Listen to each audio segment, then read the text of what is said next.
Good morning, or depending when you're watching this, good afternoon, good evening, or good night. My name is Ross from PTCGRadio, and we're back with the fifth and final Swiss round from the Doncaster Winner Box. Exciting because this tournament was just a week and a half after the release of the new set Roaring Skies, and still a week and a half before it's actually legal for tournament play. So this was a tournament held in the UK, a proper tournament with good prizes but unsanctioned, because you can't hold a sanctioned tournament with Roaring Skies being legal, just so we're nice and clear on that. So we have these players here, and we've gotten to the final round, and on the left we have Scott Burgess, and on the right we have Ryan Moorhouse, both of whom I believe we've seen in this series of videos before. But if there was ever an argument for this being a competitive tournament, this is it. Scott, who will be playing Trevenant Shaymin, is the current UK national champion. He won last year and he's going to be defending his title just a week and a half after this at UK Nationals. And on the right we have Ryan Moorhouse, sorry about the little blip, I'm sure it'll be fine, who came 13th at Worlds last year. Not only did he come 13th at Worlds last year, but he actually had the same number of points as the person who came 8th and made top cut. So when I say that these are two really quite exceptional players, I mean that wholeheartedly. Although being that good doesn't stop them both mulliganing straight away. Now Ryan's going to be playing Shaymin Seismitoad, and we've got trainer lock both sides here. Now it's going to be an interesting matchup. I believe, if I remember correctly, going into this round, we have Scott as an undefeated 4-0 and Ryan sitting there at 3-1, I believe with a loss to Corey Kirkham's Groudon Wobbuffet, if I remember correctly. Now, as always, if you haven't watched the other videos in this particular series, I would highly recommend you go back and do so. And because I love you all, I have put a link to the first 4 rounds in the description, or links to each of the first 4 rounds in the description for this video, so go back and watch all of them first. I am going to be going through this assuming that you've watched the earlier videos, so if you want a kind of good introductory explanation to what each of these decks does, you will find it in the earlier videos, although inevitably as we go through this, I will be showing you and explaining what the decks do. So Scott keeps mulliganing, unfortunately, and although Ryan also mulliganed first of all, we've now had an extra mulligan from Scott, so Ryan's going to have an extra card. Now, Scott's deck is Trevenant Shaymin. It relies on getting a turn 1 Trevenant using that new supporter Wally that allows you to evolve the turn you put your basic Pokemon down, because Trevenant locks trainers when he's in the active position, and then using Seismitoad to draw cards, getting rid of special energy with stuff like Enhanced Hammer, and just kind of slowing the game down and doing 60 damage or 80 with a Muscle Band, and 20 damage to 2 different bench Pokemon.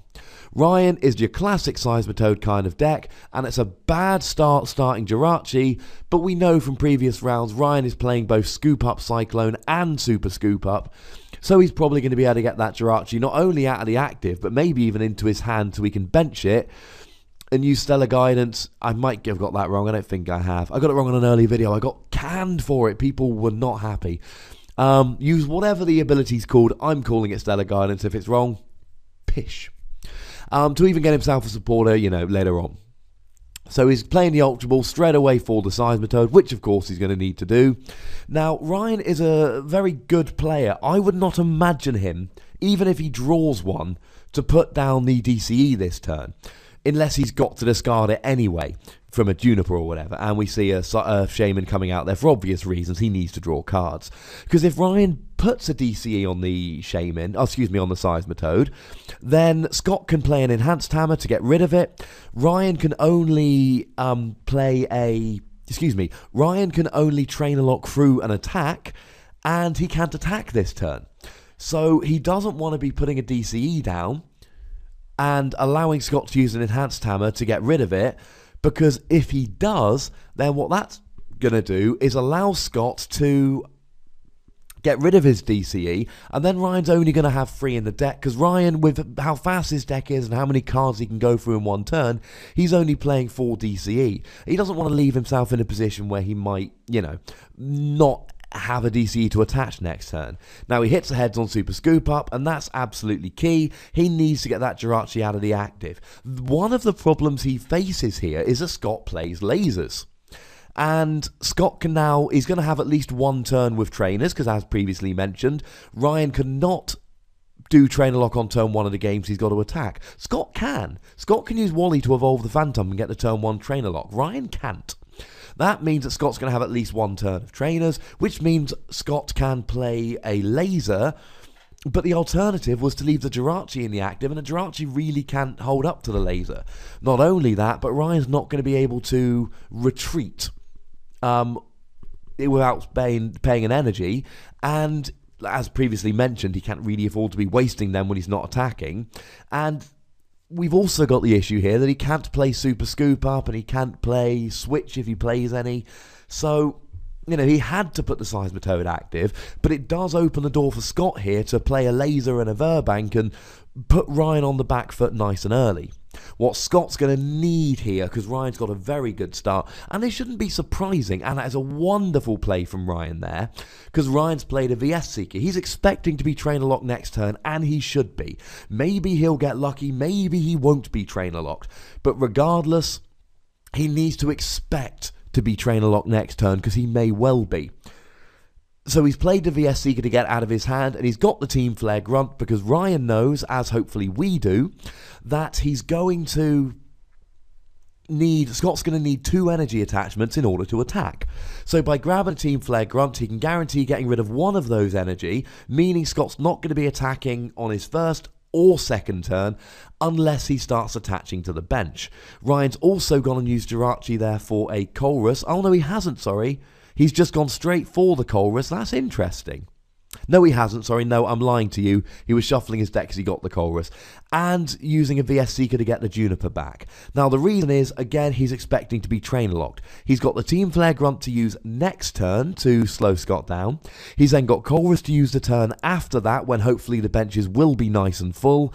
And not only that, but he's now got that Juniper, and he's not going to play the... Oh, and there's the turn Wally for the turn 1 trainer lock. That is brutal. He's not going to be able to play the Colrus and the Sycamore and the Team Flare Grunt next turn, even if he chooses to play the Colrus because he's desperate to get a double colourless energy to start getting his own trainer lock. The Team Flare Grunt is now in the deck. The Juniper will be in the deck if he plays the Colrus, rather than just leaving them in the discard pile when he won't be able to get them back with VS Seeker. Ryan, as I keep saying, is a very good player, and when you're playing against a trainer lock deck, you need to play assuming you're going to be trainer locked. Best case scenario, you're not trainer locked, and then you've got more options available to you, but you leave yourself not screwed up.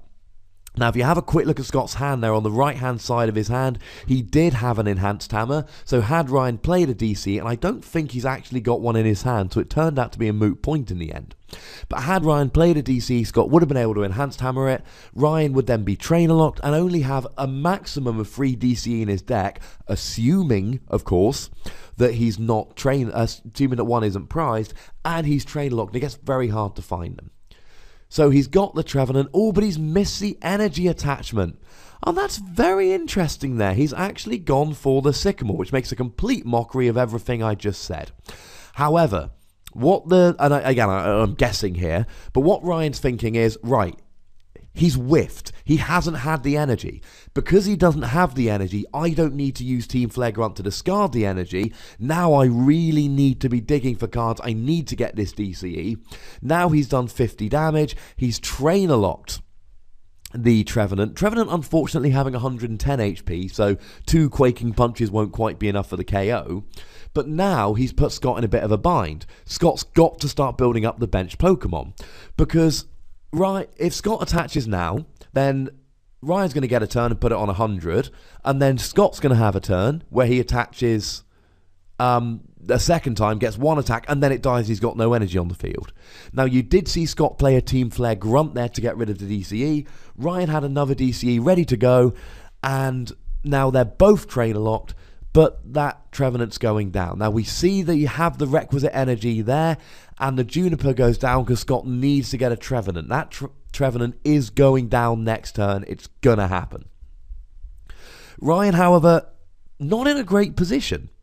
Because the problem is, Scott's going to be doing a bunch of extra bench damage. Trevenant's attack does 60 to the active, 20 to each of the bench. And although Ryan got a muscle band on the first Seismitoad, and there's a Xerasic to get rid of the double colourless energy. So both players here making use of supporter cards to get rid of the special energy.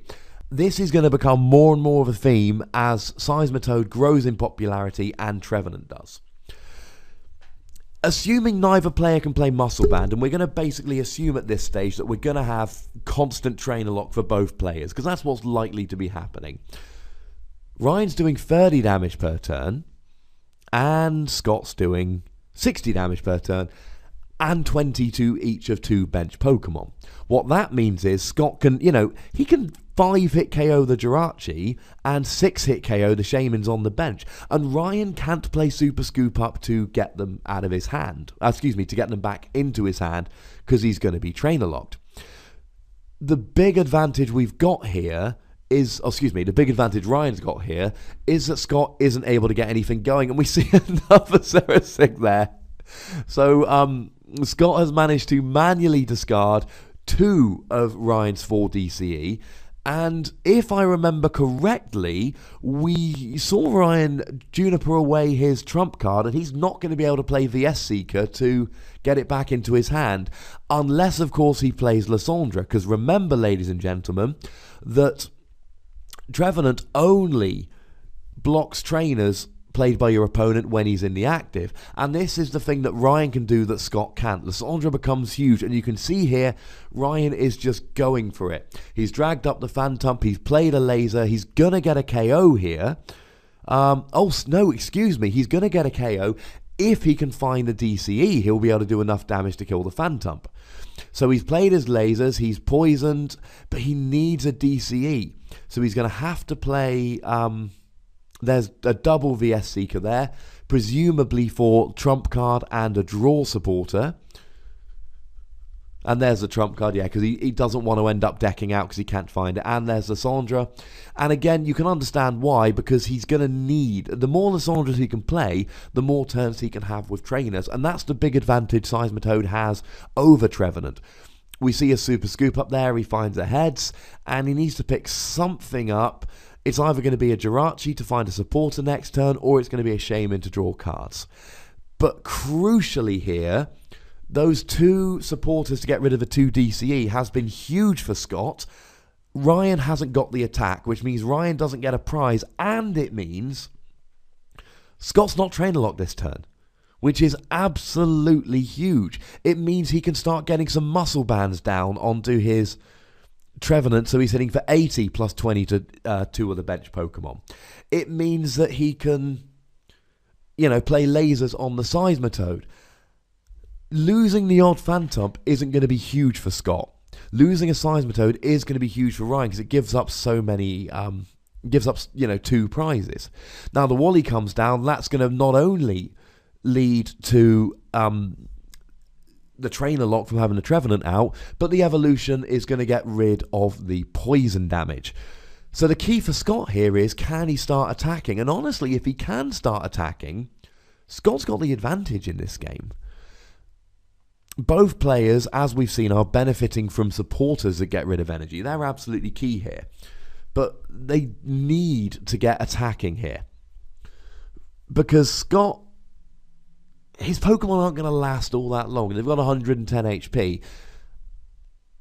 But they're going to run through, especially if he can get a turn or 2 of lasers, and if he can start spreading damage onto the other Seismitoads, Scott's going to be casually 2-hitting a Seismitoad, assuming he's got Muscle Band.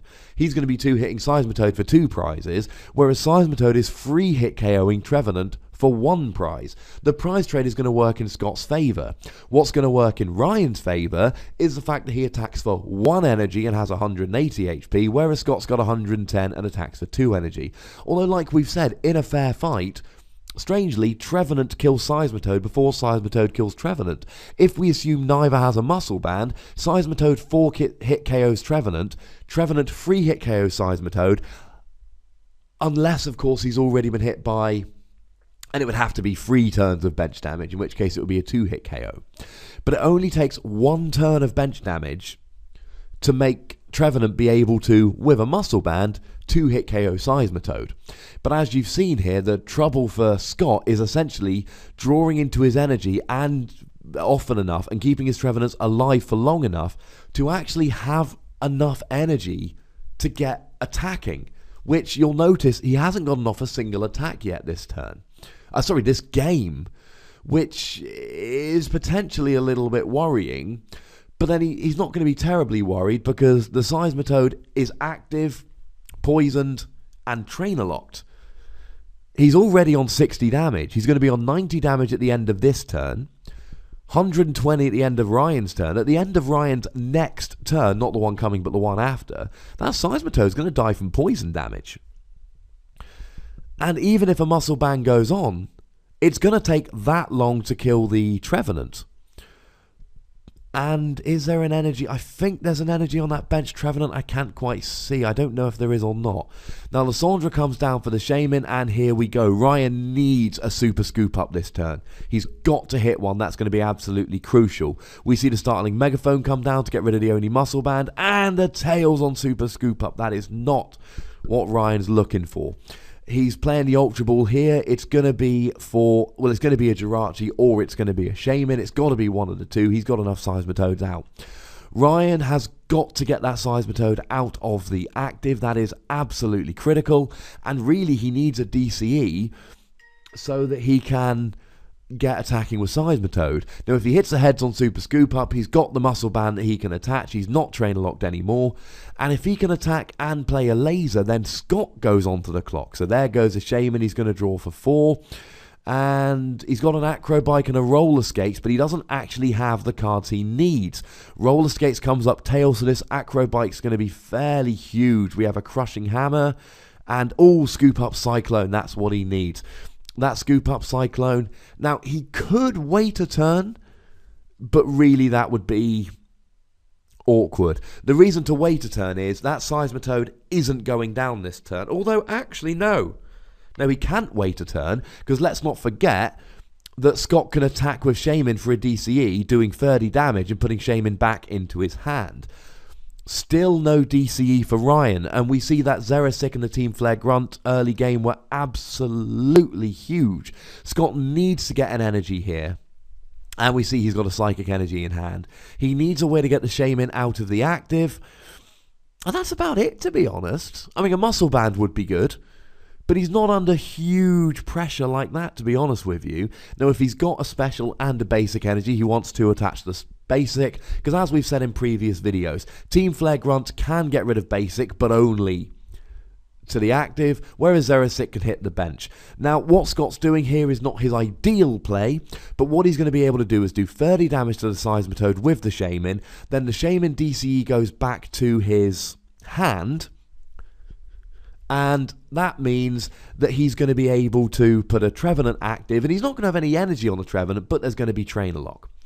Now, he's getting these Zerasic back just in case Ryan draws into an energy, which is a brilliant play. And the other subtle play he made there, which was really, really good, was attaching a float stone to the bench Shaymin.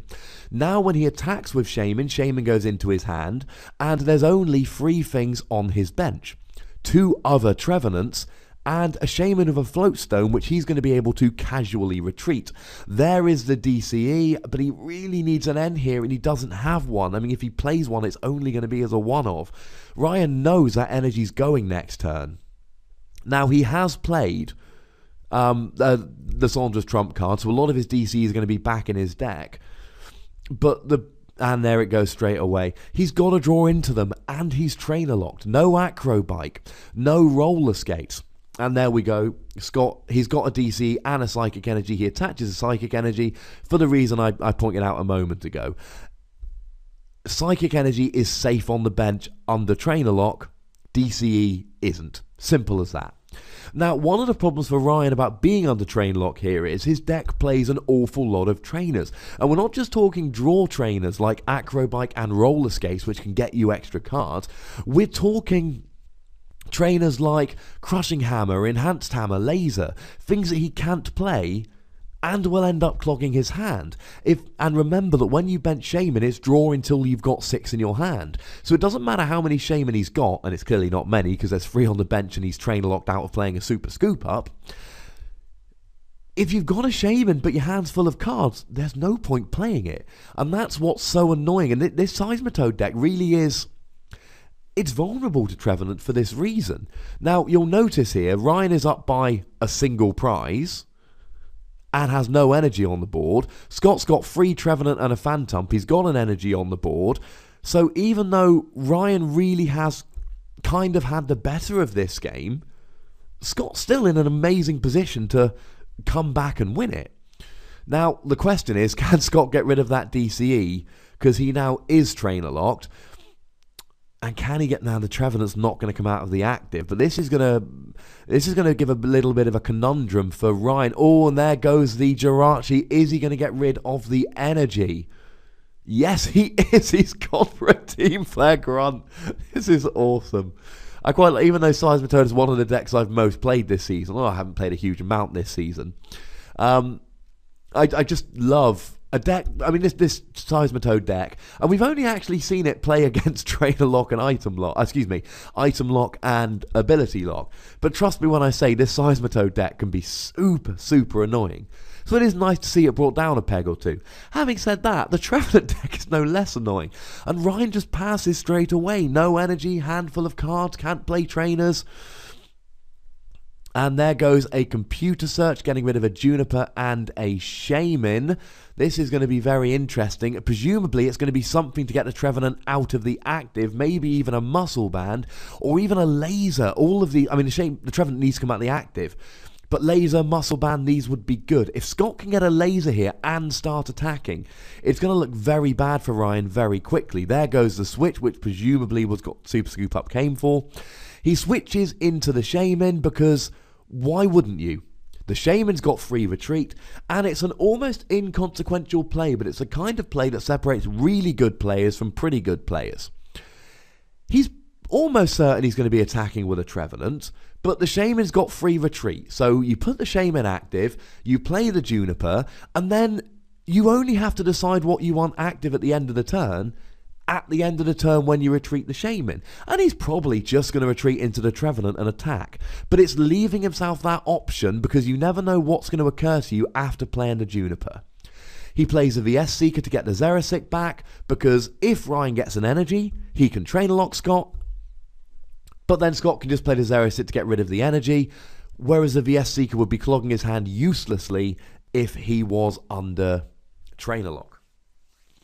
And as predicted, he has just retreated into the Trevenant and attacked, but just as a matter of kind of habit, it's always best, if you're not going to end your turn right away, to switch into something with free retreat, because it keeps your options open. You don't know what you're going to draw into, you don't know what you're going to get. You know, sometimes he might have been looking for the muscle band, thinking about how the maths is going to work out, so... You know, you don't draw into the muscle band, so you just, might want to put the other Trevenant active and leave him poisoned so that the poison works out in your favour. Little things like that. So that Seismitoad, I think it's got 150 on there now.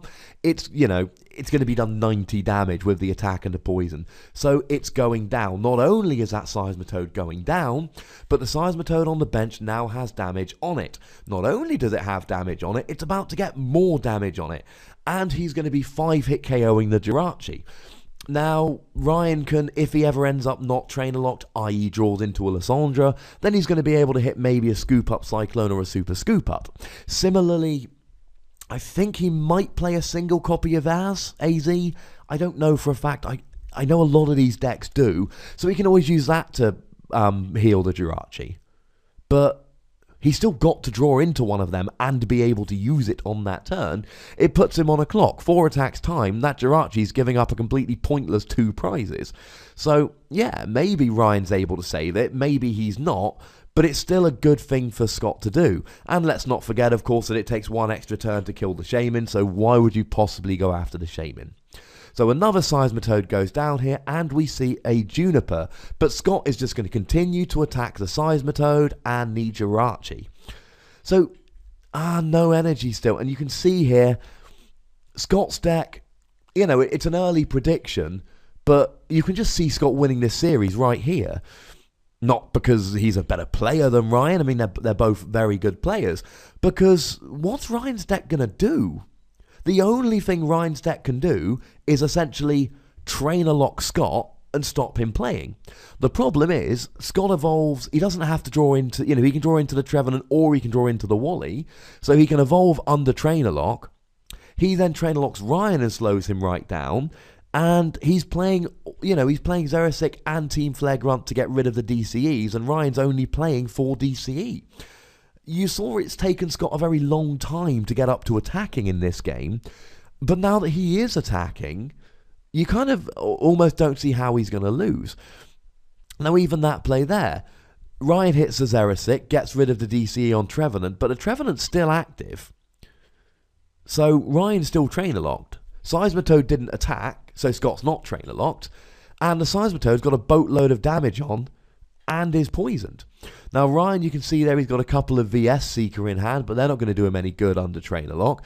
The only thing Ryan can do here is hit a DCE for his third Seismitoad and hope he doesn't end up, consistently trainer locked, get Xerasic, or draw into a Lysandra to try and break the trainer lock, because, like I say, you'll notice that Scott has benched a Jirachi, but he can afford to lose a Jirachi, and straight away, Ryan has realised what we've realised. He wasn't going to win that game. He needed energy. He wasn't finding energy. Every time he was, Scott was getting rid of it. So Ryan has scooped because he needs to try and win the next 2 games now to win the series. And this is how we can see how powerful Scott's deck is. A lot of people have been using Trevenant as a bit of a joke deck, as a bit of a kind of tee-hee-hee, turn 1 trainer lock's really annoying. What Scott's gone and done is basically said, look, if I get turn 1 trainer lock, I'm going to slow my opponent down and win. But if I can play Xerasic, Team Flagrant and Enhanced Hammer and Laser, then not only am I slowing them down with trainer lock, but I'm essentially stopping them playing. And 60 damage per turn plus 20 to the bench, and then you can add in Muscle Band and Laser. This adds up very, very quickly. And although Trevenant doesn't seem like it does a lot of damage very quickly, believe me when I say it adds up very, very quickly. A lot of the decks I've seen online, I think I made this point in the previous video when we saw Scott play, a lot of the decks I saw online were focusing on attacking with Shaymin for 50 damage per turn, and that's ludicrous. Shaymin just makes your deck super fast, but you saw in that previous game, even when he's trainer locked, even when he's not playing many Shaymins, you just need a stage 1 and 2 energy attachments, and even if you don't get the energy attachments, you're slowing your opponent down so much with trainer lock that it really doesn't matter. Although it was a Xerasic and a Team Flagrant that really made the difference there. As I've said, one of the weaknesses of Ryan's deck is the fact that it only plays 4 DCE, and then the only energy it plays. And that is devastating when people start playing cards to get rid of it.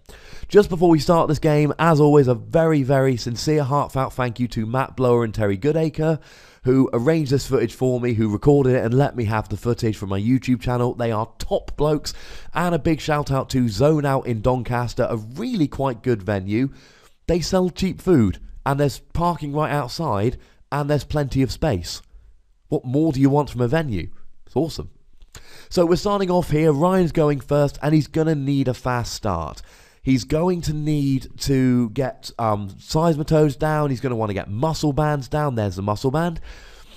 What he's not going to want to do is attach a DCE unless he ends up in a situation where it's play the DCE or just discard it with Juniper, because he's seen... Ryan, like a lot of these very good players, he pays attention to what's discarded. So he knows that not only does Scott play the Xerasic, but he plays Enhanced Hammer, and Ryan knows that Scott is not going to be trainer locked on turn 1 of the game.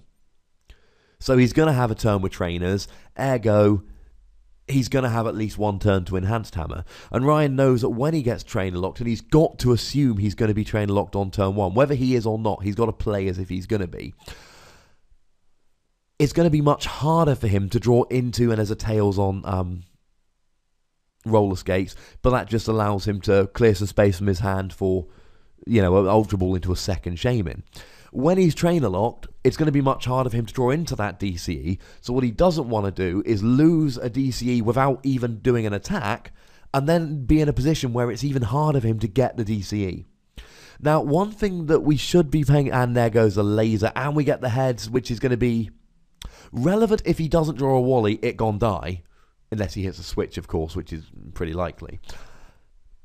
But if not, I believe, and I'll look this up quickly while we're playing, I believe Phantomp's got 60 HP, which means if he can find a Verbank, it's going to die coming into Ryan's turn, and that's going to kind of, give him a free hit and whatever comes up later.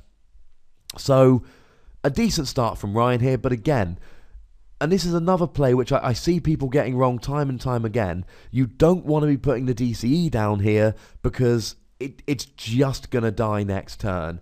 It seems like a waste of time. And yeah, double checking, Phantom, it's from XY and it does have 60 HP.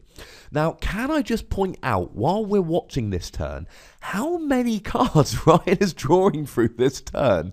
It's immense. And there goes a DCE, there's the Verbank. So he's going to want to play the Verbank, and he's going to not want to play the DCE. There's a Scoop Up Cyclone for the Shaymin. Oh, and he's going to just bench it straight away. I thought he might have saved it for next turn. Essentially, what Ryan's saying is, look, all right, boy, if you're going to trainer lock me, I am going to essentially play all of the trainers I can. So, you see there he's got the Team Flare Grunt. That Team Flare Grunt means he's going to be able to discard an energy attached to the active, and that's going to be big. Oh, and there's the Super Scoop Up flip. And it comes up as a head, so he gets another Shaymin. Now, he might be at the stage here where he's got enough stuff in his hand so he doesn't want to play the Shaymin. Again, he's got that VS Seeker, so he's going to want to play the VS Seeker to get something back. And it's a trump card, which shouldn't surprise you because Ryan has very few cards. And there's another Scoop Up and a Tails. Ryan has very few cards left in his deck. He doesn't want to deck out. And if his only trump card's in the discard pile, and I'm pretty sure he only plays one, if his only trump card's in the discard pile, he needs VS Seeker to get it back. Trainer lock equals no VS Seeker, equals no trump card, equals eventual deck out. And Scott there, he wants to look through Ryan's discard pile. He wants to see what Ryan's gotten rid of. He wants to see things like how many super scoop ups has he used. What kind of things is he going to be able to do if I don't trainer lock him this turn? And things like, how many are there any DCE in the discard pile? Things like that. Now, does he have the Wally? He's got the Muscle Band. He's got the energy attached to the Phantom. Oh, Juniper means no Wally. That means if he doesn't hit a switch, that Phantom is dying going into Ryan's turn. And Scott's going to lose next turn at this stage. As the board stands at the moment, and he needs a heads here, it's a tails. Because Ryan's got the DCEs doing 80 damage next turn. The Phantom will die going into Ryan's turn. And then Ryan can kill the Phantom next turn. So there's got to be an Ultra Ball there. And the Ultra Ball presumably is going to have to be for a Shaymin to try and draw more cards. And this is going to be really awkward. Because if he doesn't draw into another Phantom or a switch, or even if he draws into a switch, if that Phantom dies going into Ryan's turn, and I don't believe Scott plays any supporters other than Verbank, which is the only real way to stop it, I suppose if he had a Shaymin Floatstone, he could switch into the Shaymin and then retreat into the Phantom to leave that Phantom active. Because he does not want to put a Phantom into the active with an energy and a Muscle Band that can get KO'd next turn, leaving him with no Phantom and a waste of an energy attachment. And we saw in the previous game how vital these energy attachments are. But also, the only other option is that he puts the Shaymin up, and then the Shaymin's going to get killed for 2 prizes pretty quickly, which might not even be the end of the world. We saw in the previous game Scott could have afforded to give up 2 prizes, but he's going to have to put that Shaymin active. And yeah, he does straight away put the Shaymin active. It's not what you want to do. And this opens it up for Ryan here to hit a Crushing Hammer to get rid of that energy attachment. Oh, and straight... Oh, how interesting. He's chosen... Oh, he's got the Megaphone to get rid of the... Oh, no, he had a Crushing Hammer in hand. There we go. And he has hit a heads. As a side note there, if he had a Crushing Hammer in hand and he knew he wanted to use one, he should have played the Crushing Hammer before the Acro Bike. Again, it's a tiny little thing, but had he played the Crushing Hammer and hit heads, then when he plays the Acro Bike, he sees Crushing Hammer VS Seeker. Well, I know I don't need the Crushing Hammer, I've just hit one, and there goes the trump card on turn 2 because he's running out of deck after playing the VS Seeker for the Juniper. So maybe he always knew he was going to get the Juniper, but it's a simple little thing of, if I play the Acro Bike and see the Crushing Hammer, then, do I need the Crushing Hammer? He knows he's got one in hand, whereas if you play the Crushing Hammer and hit heads, then you play the Acro Bike. In that situation, then you know whether you need the Crushing Hammer or not. Now, it's only the tiniest of little misplays, but it's something which I would have done it another way round. In the same way, and if you've got, say, an Acro Bike and a random receiver, personally, I would play the Acro Bike first, just in case I've got a Lysandre's trump card or something there. Whereas if I played a random receiver, I might hit the trump card, and then I won't hit a supporter off the I might not hit a supporter off the Acro Bike. Whereas if I play the Acro Bike, then I can kind of maximise my chances of hitting the supporter I want off the random receiver. Just silly little things like that. So there goes. And there's a Team Flare Grunt because he was active. Oh, that's utterly brutal.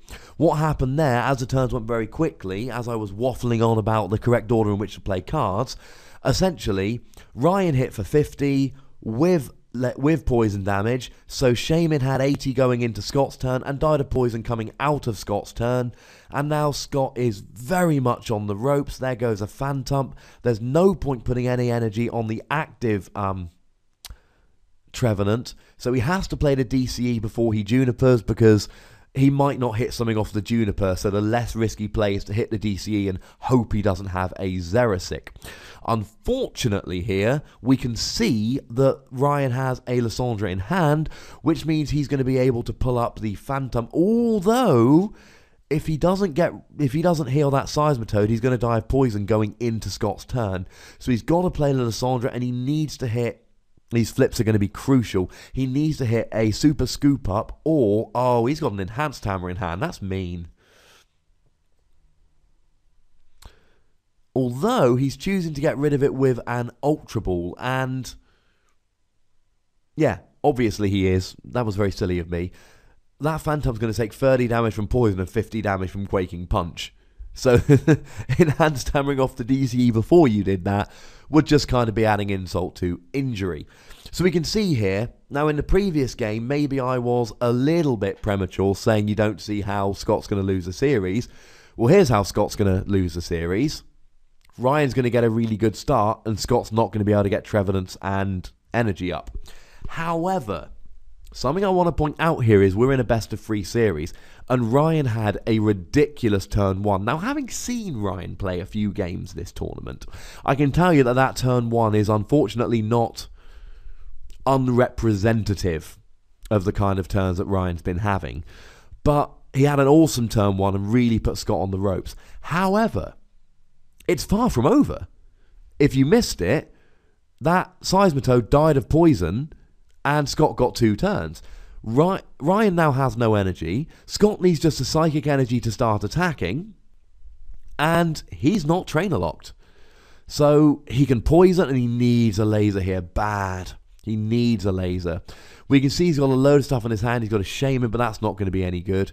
So it might be, it might be just a case of VS Seeker for a Juniper, pull a sad face, discard an awful lot of stuff, because none of that stuff's going to win you the game right now.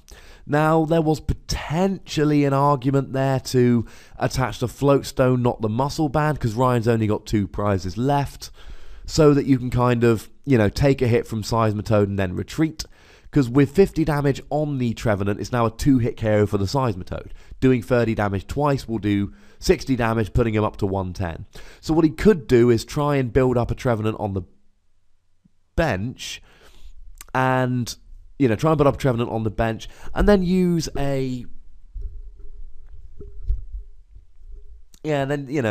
use the Floatstone to retreat the Trevenant for the one on the bench if it's going to die the following turn. So we see some VS Seekers there just to kind of get all of his good supporters back just in case he ends up trainer lock next turn, and there's the team flare grunt that we've gone to know and love. If you're wondering why he attached a second, oh, that's not good, scoop up cyclone, crushing hammer, all that good stuff. If you're wondering why he's attached a second double colorless energy when the attack cost is psychic and one double colorless, it's because we've been watching this game. There's a pretty good chance Ryan's going to get rid of one of those double colorless energy. So by doing that, he basically is protecting himself. Now that is harsh because he's got rid of his Erisic and his Team Flare Grunt, which were going to be huge if Ryan got a DCE out. But as we've mentioned, that Trevenant is only going to take 2 hits from Quaking Punch. He needs to build up another Trevenant. Ryan's still got 2 prizes left, so it's going to take 2 Trevenant KOs to take Scott down. And we saw that Scott's got... Oh, that's an interesting one. He hasn't gone for the Trevenant. Having said that, now here's the other reason why he potentially might have put a Floatstone on the Trevenant.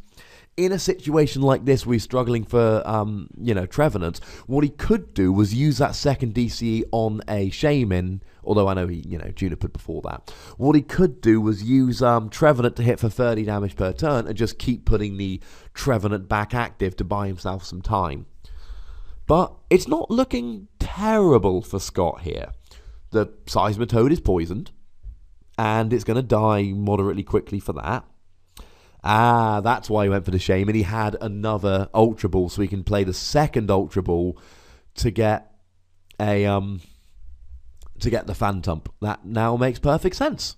And there is the Phantump. I did wonder why he went for a Shaymin, not a Phantump, but that explains it. He had another Ultra Ball to use to get his Phantump out. So here, he's going to be in a fairly good position. What he needs to be careful of here is... Ryan's only got 2 prizes left, so he benches a Shaymin for 6. If Ryan can hit a DCE Lysandra and then start trainer locking and hitting at the Shaymin, that could be awkward. Oh, there we go. And now Scott started attacking. So again, he was in a terrible position just 2 turns ago. Now, he's looking like the favourite to win. Now, Ryan's got nothing, and that Seismitoad is going to die at the end of this turn. And, Scott's going to win in 2 turns' time here. He's even started building up a second Trevenant. If Seismitoad doesn't have energy, Seismitoad isn't very good. And what Scott's deck is doing brilliantly here is playing enough supporters to get rid of the energy and the trainer lock to kind of slow you down enough so that you're not actually able to draw into the energy when you want to. So just 2 turns ago, I was ready to, think maybe this game isn't for Scott. He had 1 Trevenant left with 60 HP remaining, while Ryan had the Seismitoad with the energy and it was all ready to go, and then give it a couple of turns and it's completely turned around. There's 2 prizes each, and there is the N, as I suggested. Ryan, I thought he might play 1. And there is presumably the one and only DCE that he's actually playing. If you heard a little bump there, it's because I almost hit myself in the face with my own microphone, which I think is fairly impressive when you're sitting static in a chair talking. He's got the N. I don't know if it's going to make a difference, if I'm honest with you. Because what does he need? He's trainer locked. He can't get the Shaymin out of the active. And in fact, a laser wins the game here. There is no laser, but he wins the game this turn. Because, he needs, and there is a game, he needed eventually to get a DCE, but it was going to take Ryan 2 turns to knock out the Trevenant, by which point whatever he was attacking would have died anyway. So we see there a very interesting game between 2 very good players, and unfortunately, there was nothing Ryan could do that game. He just had no real options, which is upsetting, but when you're trainer locked and all your energy's getting discarded, and this is why I think don't sleep on this Trevenant Shaymin deck, but don't play it as a gimmick deck. Play it the way it's supposed to be played, and I think what Scott's teaching us here is essentially the best way to play this deck. There's a reason why I won Nationals last year. The usual, please, ladies and gentlemen, make sure you Make sure you subscribe to my channel if you haven't done so already. If you have, go and find a friend. I am tantalizingly close to 1,000 subscribers. That's the first big milestone, so please help me out with that one. Like, comment, all that good stuff. Check out my podcast, PTCG Radio. Follow me on Twitter at TheWassy. And we will be back in a day or two with top 8, 4 and final matches from this tournament. There are still 3 games to go from this tournament, so please, ladies and gentlemen, don't go anywhere. They're a-coming. Thank you very much for watching. My name's Ross, and you've been watching PTCG Radio.